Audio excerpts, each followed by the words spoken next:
యావత్ సౌత్ ఇండస్ట్రీలో ప్రస్తుతం మంచు ఫ్యామిలీ గొడవలు హాట్ టాపిక్ అయ్యాయి. ఏ సోషల్ మీడియా ప్లాట్ఫామ్ ఓపెన్ చేసినా, టీవీల్లో ఏ న్యూస్ ఛానల్ పెట్టినా మంచు మోహనబాబు, మంచు మనోజ్ ఇష్యూనే. ఇటువంటి సమస్యలు తన కుటుంబంలో వచ్చే ఛాన్స్ ఉందని మోహనబాబు గురువు దర్శకరత్న దాసరి నారాయణరావు గారు ఎప్పుడో చెప్పారట. ఇప్పుడు ఈ టాపిక్ సోషల్ మీడియాలో విపరీతంగా వైరల్ అవుతోంది. అయితే దాసరిగారు మోహనబాబుతో విష్ణు, మనోజ్లతో జాగ్రత్తగా ఉండమని చెప్పారా? ఇప్పుడు ఆయన చెప్పినట్టే జరుగుతుందా? తెలుసుకుందాం. మంచు భక్తవత్సలం నాయుడును మోహన్బాబుగా పేరు మార్చి అతని కెరీర్ తీర్చిదిద్దిన గొప్ప వ్యక్తి దాసరి నారాయణరావు గారు. 1975 నవంబర్ 22న స్వర్గం నరకం చిత్రంతో హీరోగా మోహన్బాబును పరిచయం చేసింది. ఒక స్టార్ హీరోగా నిలబెట్టింది నాటి స్టార్ డైరెక్టర్ దాసరి నారాయణరావు. అందుకే మోహన్బాబు ఎప్పుడూ దాసరిగారిని మరిచిపోడు. అవకాశం వచ్చినప్పుడల్లా దాసరిగారి శిష్యుడని చెప్పుకుంటూ, గురువుపై అభిమానాన్ని చాటుకుంటూ ఉంటాడు.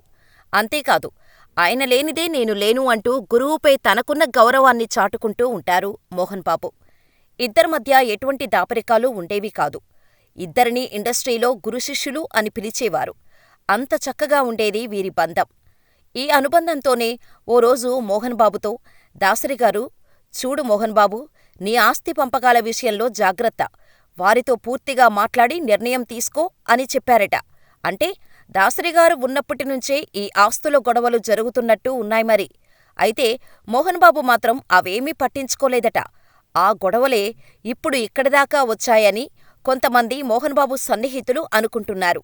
అంతేకాదు, ఈ గొడవల సమయంలో దాసరిగారు ఉండి ఉంటే మోహన్బాబు ఫ్యామిలీకి ఈ పరిస్థితి వచ్చేది కాదని, కనీసం మోహన్బాబు దాసరిగారు చెప్పినప్పుడైనా ఆయన మాటలు విని ఉంటే బాగుండేదని అంటున్నారు. అయితే ఈ విషయంలో మోహన్బాబు తప్పు కూడా ఉందని, మనోజ్ని మోహన్బాబు కొంత నిర్లక్ష్యం చేశాడని, విష్ణుతో సమానంగా మనోజ్ని చూడకపోవటం వల్లే ఇలా మనోజ్ రోడ్డుపైకి వచ్చాడని సినీ ప్రముఖులు అనుకుంటున్నట్టు సమాచారం. ఇందుకు కారణాలు కూడా ఉన్నాయట.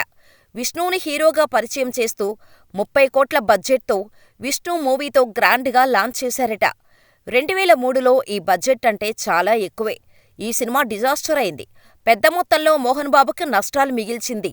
అదే సమయంలో మనోజ్ని చాలా సాదాసీదాగా లాంచ్ చేశారు మోహన్బాబు. మనోజ్ డెబ్యూ మూవీ దొంగా దొంగది ఒక రీమేక్. తమిళంలో ధనుష్ చేసిన చిత్రాన్ని మనోజ్ తెలుగులో చేశాడు. దొంగా దొంగది మూవీ పాజిటివ్ టాక్ తెచ్చుకుంది. బడ్జెట్ కూడా చాలా తక్కువ. అంతేకాదు, విష్ణుతో మోహన్బాబు ఎక్కువ సినిమాలు నిర్మించారు. విష్ణుతో పోల్చుకుంటే మనోజ్ మాత్రం ఇతర నిర్మాతలపై ఆధారపడి సినిమాలు చేసుకుంటూ వచ్చాడు. అంతెందుకు, విష్ణు హిట్టు కొట్టి చాలా కాలం అవుతుంది. కనీసం మార్కెట్ లేదు. అలాంటి విష్ణుతో 100 కోట్లు పెట్టి కన్నప్ప అనే పాన్ ఇండియా మూవీ చేస్తున్నాడు మోహన్బాబు. 2018 తర్వాత మనోజ్ సినిమా చేయలేదు. గతంలో మనోజ్ అహం బ్రహ్మస్మి టైటిల్తో ఒక మూవీ ప్రకటించారు. కానీ ఈ సినిమాకు మోహన్బాబు మద్దతు ఇవ్వలేదు. అలా ఆ ప్రాజెక్టు ఆగిపోయింది. ఈ విషయాన్ని మనోజ్ స్వయంగా చెప్పాడు కూడా. మా నాన్న ఎప్పుడూ విష్ణుకే మద్దతుగా ఉన్నారు. కుటుంబం కోసం నేను ఎన్నో త్యాగాలు చేశాను, కానీ నాకు అన్యాయం, పరువు నష్టం జరిగింది. కుటుంబ వివాదాల పరిష్కారం కోసం చర్యలు జరపాలని తను కోరినా పట్టించుకోలేదు అని మనోజ్ చెప్పడం చూస్తే ఇది విన్నవారికి నిజమే అనిపిస్తుంది. ఎందుకంటే మూవీ ఆర్టిస్ట్ ఎన్నికల్లో విష్ణు గెలుపు కోసం అహర్నిశలు మోహన్బాబు పనిచేయటం దగ్గర నుంచి కన్నప్ప సినిమా, ఇలా ప్రతి చిన్న విషయంలో విష్ణుకు తోడుగా ఉన్న మోహన్బాబు చిన్న కొడుకు మనోజ్ విషయంలో అంత శ్రద్ధ చూపించలేదు. ఎప్పుడైనా మనోజ్కి ఫ్యామిలీ నుంచి సపోర్ట్ వచ్చిందంటే అది మంచులక్ష్మి నుంచే. మనోజ్ రెండో పెళ్లి విషయంలో కూడా మోహన్బాబు మనోజ్ని దూరం పెట్టగా లక్ష్మి దగ్గరుండి తమ్ముడు పెళ్లి జరిపించింది. ఇలా ఎన్నో కారణాలు చూపిస్తూ మనోజ్ వర్గం మోహన్బాబుదే తప్పు అంటున్నారు.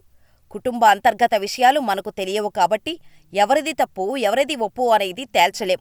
ఇదిలా ఉంటే మనోజ్ని, మోహన్బాబును, విష్ణుని కూర్చోబెట్టి మాట్లాడి కాంప్రమైజ్ చేసే కెపాసిటీ ఉన్నవాళ్లు ఒక్కరే ఉన్నారని, ఆయన వస్తేనే ఈ గొడవ సర్దుకుంటుందని అనుకుంటున్నారు.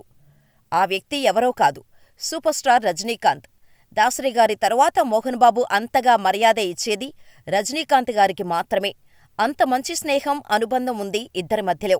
అందుకే రజనీకాంత్ చెబితే మోహన్బాబు వింటాడు అనే ధోరణిలో కుటుంబ సభ్యులు ఆలోచిస్తున్నట్టుగా తెలుస్తోంది.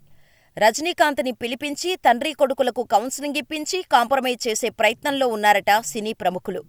సూపర్ స్టార్ మోహన్బాబు కుటుంబాన్ని సొంత కుటుంబాన్ని చూసినట్టే చూస్తారు. పైగా మంచి ఫ్రెండ్స్ కూడా కాబట్టి మోహన్బాబు కోసం రజనీకాంత్ వచ్చే అవకాశాలైతే ఉన్నాయి. మరి రజనీకాంత్ వచ్చి చెబితే మంచు ఫ్యామిలీ ఆయన మాటకు కట్టుబడి ఉంటుందని ఇండస్ట్రీ పెద్దలు అనుకుంటున్నారు. మీరు చెప్పండి, సూపర్ స్టార్ వచ్చి చెబితే మంచు ఫ్యామిలీ ఆయన మాటకు కట్టుబడి ఉంటుందా? గొడవలు పూర్తిగా సమసిపోతాయని మీరనుకుంటున్నారా? మాకు కామెంట్ చేయండి.